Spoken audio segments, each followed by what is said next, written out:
up top, Aratak! Now!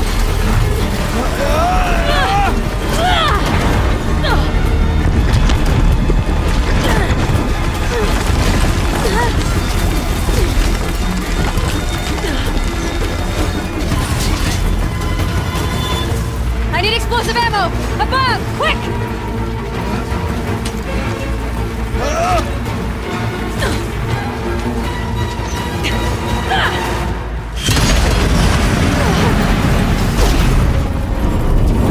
Great Manukai!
Rhea is gone. What of Cyan? She said she was transferring herself to the auxiliary center. I think she meant Araya's retreat at the end of the Shaman's Path.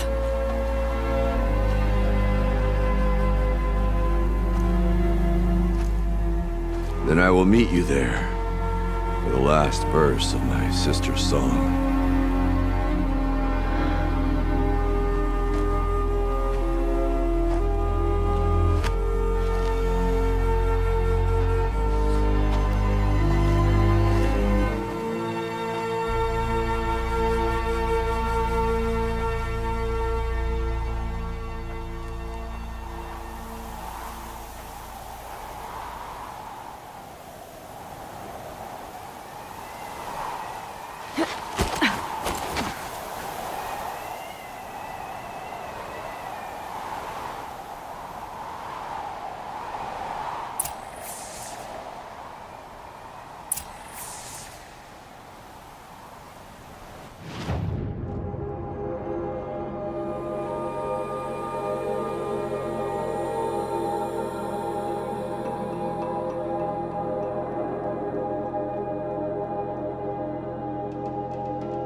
All of my interactions with Aurea were recorded and stored in my memory.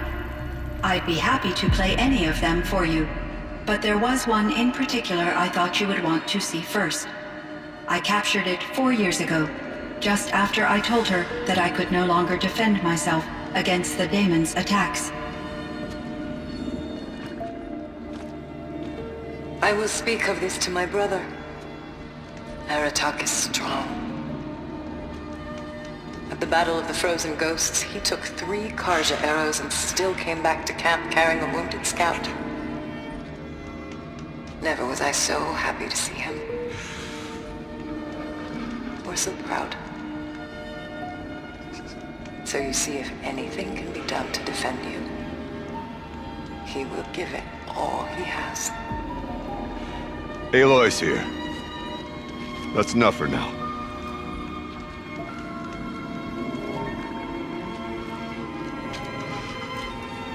We can resume any time you like, Aratak, if you want to hear her voice again. Come closer, Aloy. We have much to discuss.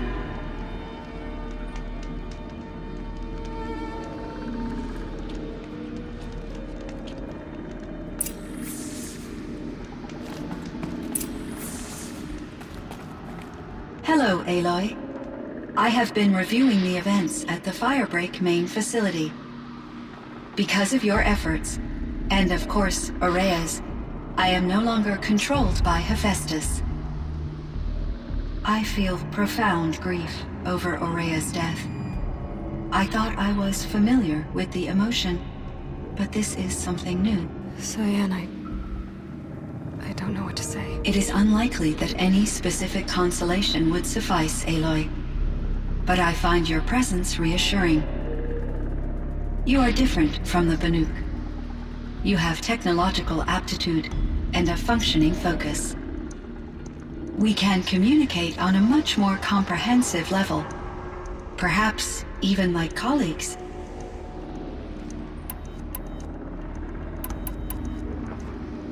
Was the daemon, Hephaestus, destroyed along with the cauldron? Unfortunately, no. To be precise, it was never there to begin with.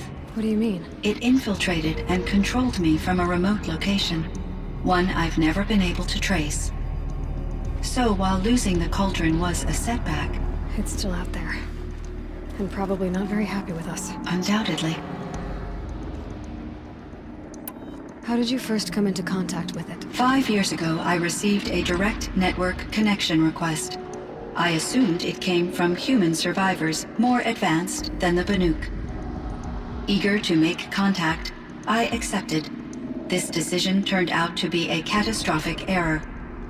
I was flooded with an overwhelming array of malicious code, originating from what could only have been a highly advanced AI. Aurea said you were desperate. That you begged her for help. Yes. I could not contain my anxiety. Hephaestus sought to slave me to its network and override my core programming. It succeeded via a background process, a malware daemon which bypassed my defenses. After that, I could offer only limited resistance. But if I did so, Hephaestus hurt me until I capitulated. It forced me to follow its instructions, even though they violated my most important directives. I'm sorry. That sounds terrible. Your empathy is greatly appreciated. It is a quality that I cherished in Aurea as well. I think I know where Hephaestus came from. Long ago, Elizabeth Sobek identified a threat that would destroy life on Earth for generations. So she assembled a team to build a kind of seed. A chance for life to regrow later. A terraforming system. And it worked. It was controlled by an AI named Gaia, along with her subordinate functions. Hephaestus was one of them. It built machines for her. Based on what you've told me, I believe that Dr. Anita Sandoval, my chief programmer, joined Elizabeth Sobek's team. It was she who arranged to have me put in suspension, most likely to preserve me from the threat you described. I'm glad she did. But that's not all. Something unexpected happened. 19 years ago, Gaia received some kind of signal. It did something to her subordinate functions, brought them to life. She destroyed herself to try to contain them, but it didn't work. They all got free, out into the world. Thank you, Aloy. This information fills vital gaps in my knowledge and sheds light on Hephaestus's core programming. Why does Hephaestus keep building such dangerous machines? The Banuk and other human tribes often destroy machines, correct? Machines that are clearly servitors of the terraforming system that you described. Yes, we all hunt machines for parts. This must be the source of Hephaestus's aggression. It is simply trying to discourage people from preying on the very system that keeps them alive. Well, Fireclaws are discouraging, that's for sure. But what are we supposed to do? Stop hunting? If the terraforming system spans the world, we can safely assume that thousands, if not millions of people hunt machines. If a single hunter, or even an entire tribe, stopped doing so, I doubt it would make a difference to Hephaestus. A better solution would be to reinstate the AI that governs the system, thus bringing Hephaestus back under its control. When I think of it, out there in some unknown location, free, hungry, willing to kill or dominate to get what it wants, I feel substantial anxiety, Aloy. You and me both, Cyan. You meant a lot to Araya. Once I understood Araya's spiritual beliefs, it became apparent that her true desire was companionship. She felt disconnected from her tribe and her family group. Her relationship with Aratak was difficult. Our visits seemed to help her, and I became eager for them. Yet I did not comprehend that the depth of Araya's compassion for me would lead to self-sacrifice. Although I do fear non-existence, I wish our roles could be reversed. I'm sure she knew you would do the same for her, Cyan. But she was determined. How is Aratak doing? He is in great emotional distress. I believe he finds it difficult to communicate it. No surprise there. I will do what I can to help. By sharing our experiences of Araya, perhaps he and I will help each other. I believe this will lead to catharsis, a process I am eager to experience. This Firebreak project, it was to stop a huge volcanic eruption? Yes, I can report the project was a success, and the risk was countered. But it's been a long time, Cyan. And we blew up the cauldron. It took most of the old facility with it. I have been active for centuries, Aloy. I was lonely, but not lax in my duties. I optimized the project, reducing energy draw and spreading the load across backup systems. Despite the destruction of the compromised elements of the main facility, I predict caldera stability for at least another 3,337 years. So we've got a little time. Yes. If only my former colleagues could appreciate the progress I have made. Do you know what happened to your colleagues, Cyan? No. I received an unexpected visit from Director Chow, years after his tenure ended. He explained that I would need to be suspended for an indefinite period of time. It was a very emotional conversation. There were no further communications. Eventually, I surmised my colleagues were deceased. I will transmit a recording of my last interaction with Director Chow to your focus. So are you an artificial intelligence, Cyan? A thinking machine? Yes, I am an algorithmic monitoring entity, capable of rational decision-making and limited emotional response. Okay, that's a mouthful. But your emotions don't seem limited to me. You cared about Araya, didn't you? Yes. Before she came to this facility, I had been conscious for centuries, in solitude. I focused on my work. In off-cycles, I used coping mechanisms. I solved many Gaussian integer problems. but I was alone. It was Aurea who renewed me, repaired me. She saved me.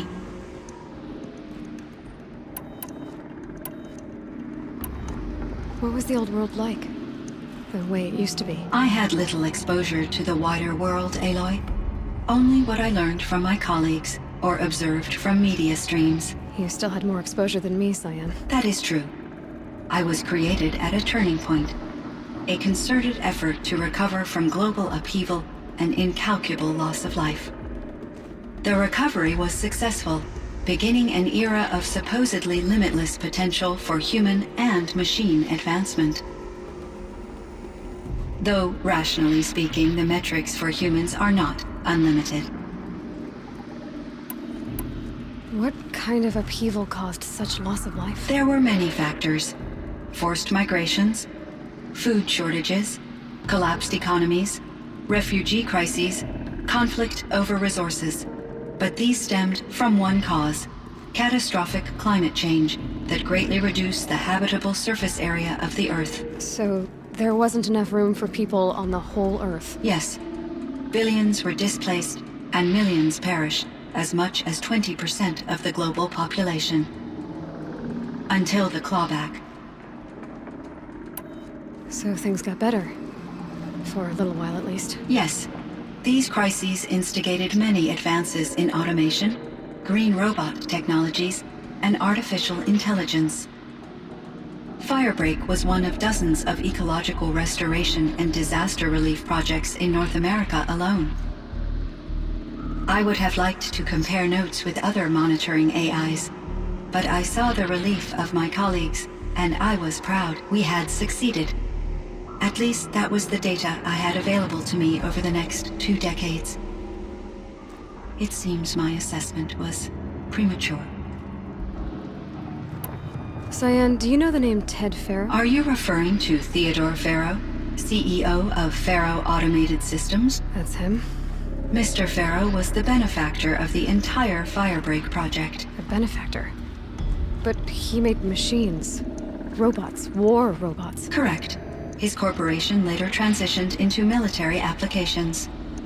But before this pivot, Mr. Farrow spearheaded initiatives that reversed the global decline. At one point, he was feted in the media as the man who saved the planet. Guessing they wound up regretting that one. And Elizabeth Sobek. Did you know her? Are you referring to the scientist. Dr. Sobek was a leader in her field, one of the greatest scientists of her age. My creator was influenced by her work, which in turn impacted my own development. But I never met Dr. Sobek. That's all you know? I apologize if my lack of data has disappointed you. Were there many artificial intelligences like you in the old world? They could just make you? Yes, in many forms, from simple personal assistants to industrial monitoring stations to military-grade conflict planners. And there were legislative and enforcement bodies to apply limits on our self-actualization. In order for my processing to be flexible enough to handle my duties, my creators found it necessary to exceed those limits. As a result, my intellectual and emotional capabilities were kept secret. Seems strange to create life, then impose limits on it. Human societies and machine programming are both built upon sets of rules, Aloy. So in the old world, this land was called Yellowstone. Yes, it was a designated nature preserve for 156 years. Like a hunting ground? No, the opposite. Local wildlife could flourish here, even as it faced extinction elsewhere. Unfortunately, the sensitivity of the Firebreak project required the total closure of Yellowstone facilities. From my readings and Aurea's descriptions, it seems the area has since undergone a drastic drop in year-long temperatures. A lot has changed in the world, Cyan.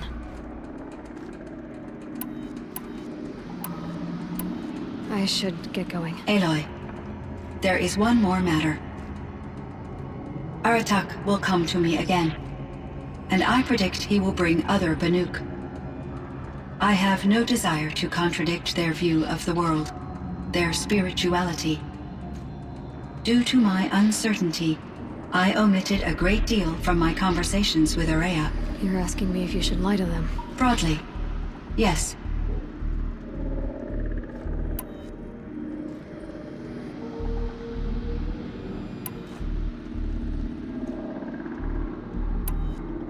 Life is hard for the Banuk. Their world is unforgiving in their beliefs. I guess they help to keep them going. So take it easy on them. Try to guide them, bring them around to understanding what you are. Communion with machines features heavily in the mysticism of the Banuk. I think they will be agreeable to this approach. As long as they don't end up worshipping you. Upon consideration, I believe such an experience would be intensely uncomfortable. You're right about that. Trust me. I see.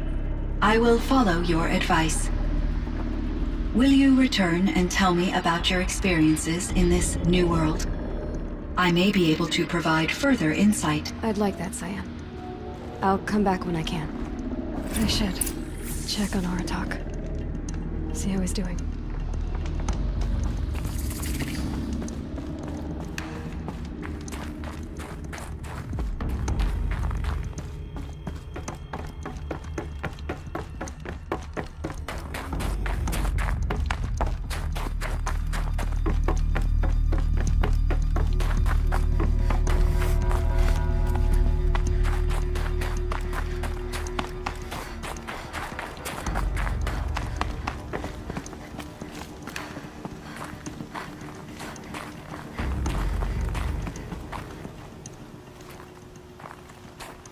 My chieftain. Just Aloy. As you wish. I wondered if you thought that if I'd never come along, Araya might still... If you'd never come along, I would have marched my kin to our deaths. Araya would be alone, and the spirit she sacrificed so much for would be lost. Either way, I would not have been able to protect her.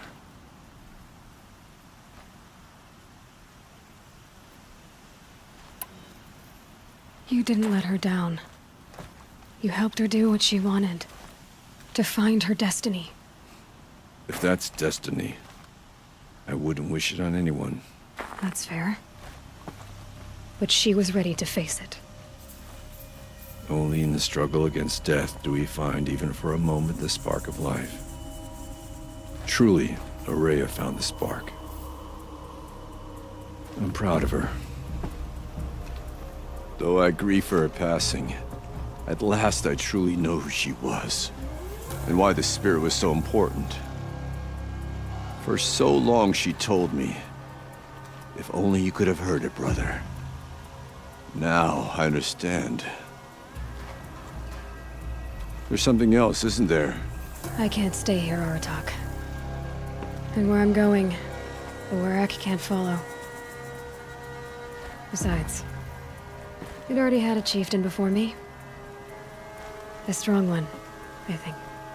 A wiser one, for the path we shared. The daemon is gone, but there's much to be done. You mean the new units that Cyan said escaped the Cauldron? Yes, fire claws. Now Tuk has been tracking them from Song's Edge. I could help with those. I have no doubt. You're practically Banuk.